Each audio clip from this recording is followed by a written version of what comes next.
Touchdown, Florida State. Hey, Seminole fans, it's time for another edition of the Osceola Podcast. Hello, and welcome to another edition of the Osceola Podcast. My name is Pat Burnham.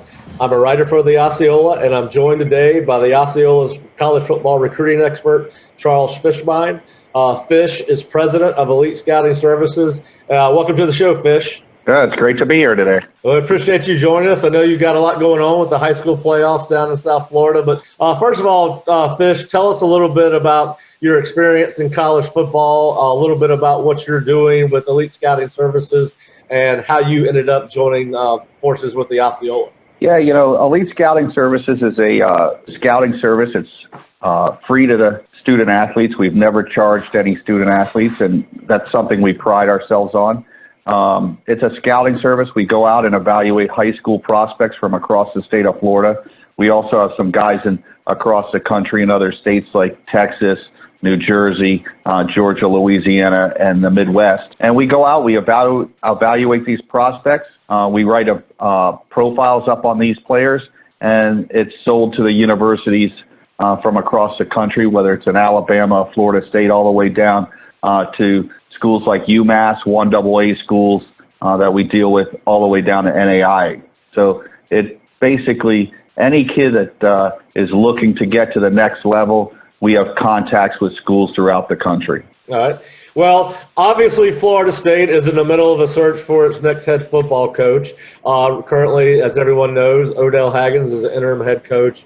And the one thing that has not stopped as the machine continues to roll forward is the process of the recruitment of the 2020 FSU recruiting class.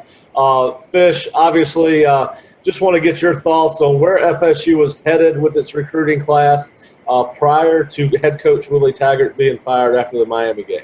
He was doing a pretty good job considering they had a losing record last year, and this year wasn't heading in the right direction when he got fired. But overall, the staff did a very good job of evaluating guys early in the process, looking for needs. They had major needs at offensive line. They needed a pass rusher. They needed to improve the linebacker position, and they were starting to fill those needs. And a lot of times people look at class rankings, but they don't look at how's the class balanced across the board. I look for balance. Did you get a quarterback, a running back, a wide receiver, O-line, D-line? A lot of times you'll see a class that will be, they'll have 6 wide receivers, but maybe they don't sign anybody at running back or quarterback, and the class is rated high, but it's not balanced. I look for balance, and did you fill your need? All right, well, tell us kind of what was the fallout from FSU's recruiting class after Coach Taggart was fired. They're currently ranked nationally 18th with the 17 commitments that they have now, and ranked the number 4 recruiting class in the ACC, all this by 24/7. Kind of tell us what some of the fallout was post Coach Taggart's firing. They've actually done a pretty good job of holding the class together, but they lost Jalen Knight now to Deerfield Beach, who is a major need for them at running back. He'd have the opportunity to come in and play right now, next year, actually, in spring football. He's a guy that they're still got a chance to sign. He's going to stay in state. It'll either be Miami, Florida, or Florida State for him. They lost Jalen Harrell out of Champagnat, who was a defensive back who originally was from Miami Central. He decommitted. I think he was the first decommitment. They also lost Isaiah Dunson and Derek Bermudez. These are both DBs. They're more of a preference. Isaiah was a kid that David Kelly, who just got let go, was recruiting. I don't know if he'll be back in the class because of the connections of Coach Kelly and the coaches at that school. And Derek Bermudez goes to Sandalwood, is same school as the quarterback, Jeff Sims. He's probably someone that they could get back in on, but it's also going to be up to the next coach. Is that kid a prospect that fits their scheme and their needs? Okay. Well, let's move forward to the guys that are still committed. And the first one, obviously, I think we should start with is Jeff Sims, the quarterback from Jacksonville Sandalwood, who's been committed for quite some time now. How has the firing of Coach Taggart affected his recruitment? He seems to be a solid commit. He's been committed since February 2nd of this year. What are you hearing on Jeff and his commitment, and moving forward with how this will play itself out over the coming weeks and months? I think Jeff's one of those prospects that sees the bigger picture. One, Florida State has a major need at quarterback after not signing one the last 2 years. And he wants to play close to home. He was an early commitment. He's a fan of Florida State. And with the need and his love for the school, I just think no matter which coach comes in, unless they go to an option quarterback, an option offense, which they're not going to do, Jeff will be in their class. And I think he's going to be one of the ringleaders of keeping not only this class together, but helping bring future classes together as well.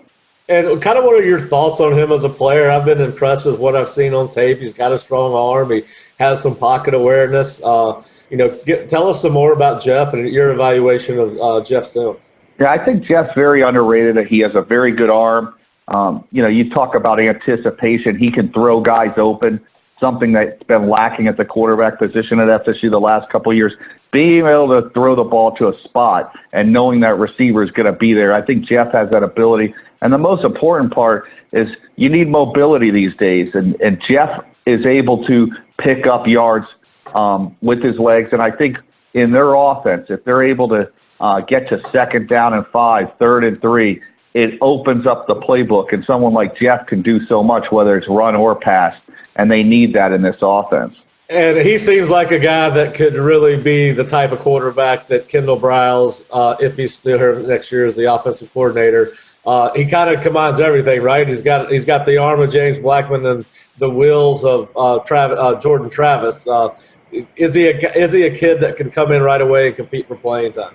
I definitely think he reminds me of. He's not as athletic as RG3.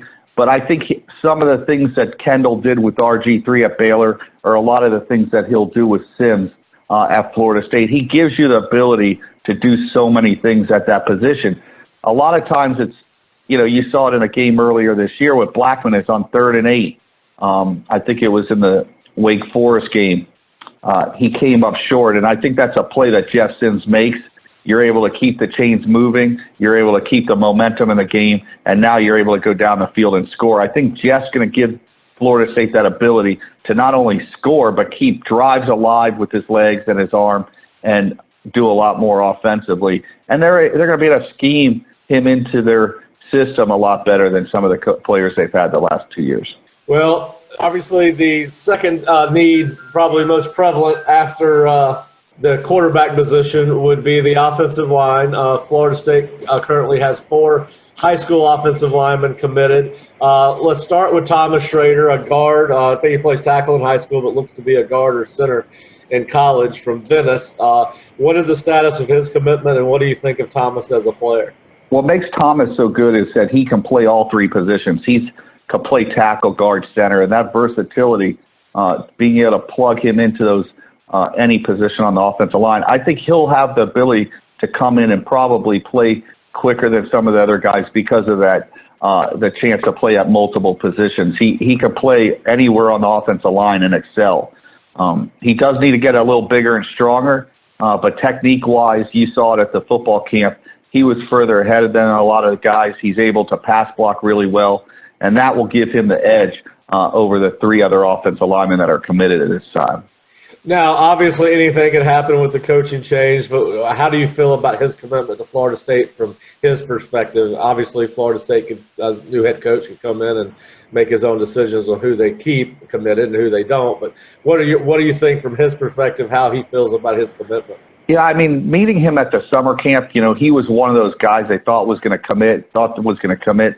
Finally, they put a little pressure on him. He really wanted to make sure wherever he committed to, talking to both his parents and him, that Thomas wanted to make sure that was a decision that was right for he and his family. So I think they made that decision. A lot of these kids know that whatever school they go to, the odds are maybe not the head coach, but usually a position coach is not going to be there for all 4 years. So, a lot of the times, is this a place you want to live the next 4 years? Do you feel comfortable around the other players? And is it a place you want to call home? And I think Thomas made that decision, and I think he will stick through the new coaching change. We hope you've enjoyed the first segment of this podcast. To hear the entire episode, as well as past and future podcasts and daily coverage of Seminole sports, please subscribe to the Osceola at theosceola.com. Sign up today and enjoy a free 1-week trial subscription.